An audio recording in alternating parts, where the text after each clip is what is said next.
We learned this week that this will put you to sleep.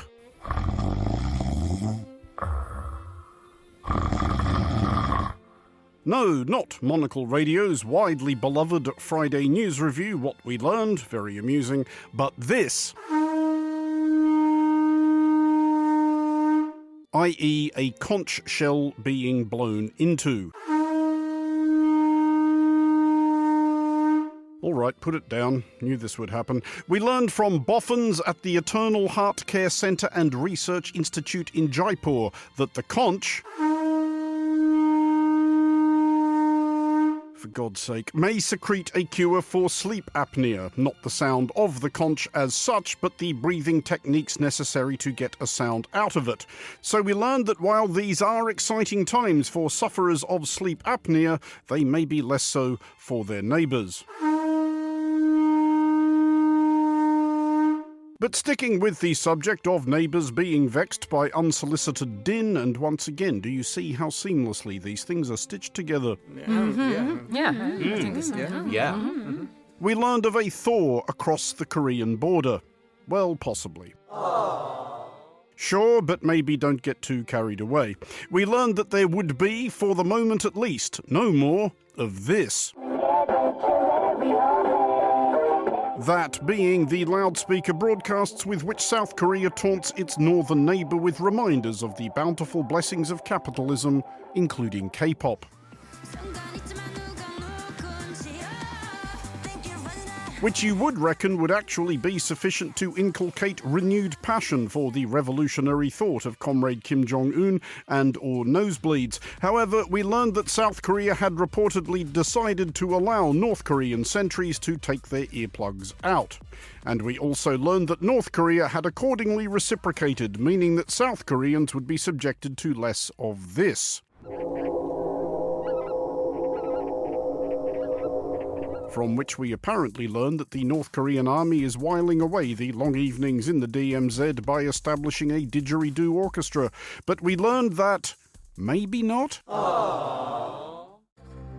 For we learned that North Korea, in the person of Kim Yo-jong, sister of cake-appreciating Supreme Leader Kim Jong-un, was not having it. Kim Yo-jong, the powerful sister of North Korean leader Kim Jong-un, has rejected Seoul's conciliatory measures and reaffirmed Pyongyang's intent to maintain its hostile stance. We learned further that North Korea has, quote, no will to further cross-border outreach, and that reports that North Korea had unplugged its speakers were, quote, an unfounded unilateral supposition and a red herring, i.e. both the worst kind of supposition and the worst kind of herring. But we also learn from scanning the North Korean papers, as we so very often do, that it's not all bad, and that the new coastal resort of Myeongsasimni is becoming, quote, famous for daily growing people's laughter under the loving care of the motherly party. Big hello to all our listeners in Myeongsasimni. Hello! But sticking with the subject of compromises ultimately unlikely to please anybody,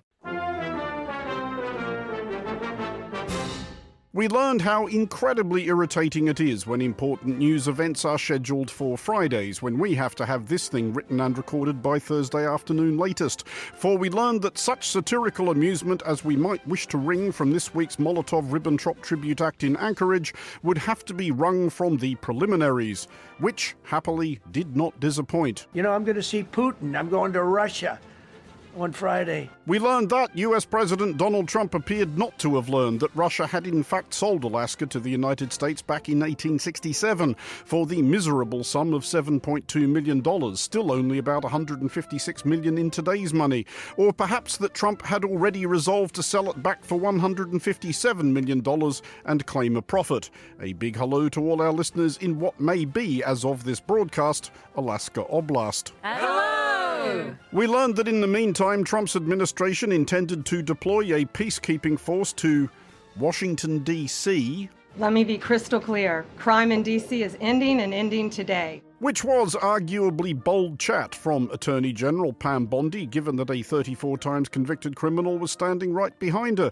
But we learned that nobody was more determined to come down hard on scofflaws beleaguering the nation's capital than the felon in question, or indeed in chief. If you so much as touch or even think about destroying a statue or a monument in Washington, D.C., you go to jail for 10 years with no probation, no anything. From which we learned that he's thinking on the unforgivableness of any wanton destruction and desecration of DC's public spaces has evolved somewhat since about 10 minutes ago. On the evening of his inauguration, President Donald Trump not wasting any time getting down to business. He has just returned to the White House and is signing a series of executive actions in the Oval Office, where he is pardoning some 1,500 January 6 rioters. But we learned that there was at least one criminal that this administration, specifically its Department of Justice and State Department, was not prepared to indulge. We learned this also from Attorney General Pam Bondi, who every day has to reckon with the fact that she was second choice after Matt Gaetz, who was once found by congressional ethics investigators to have paid a 17-year-old for sex, which must be quite the rolling existential crisis. Can I get some general muttered agreement?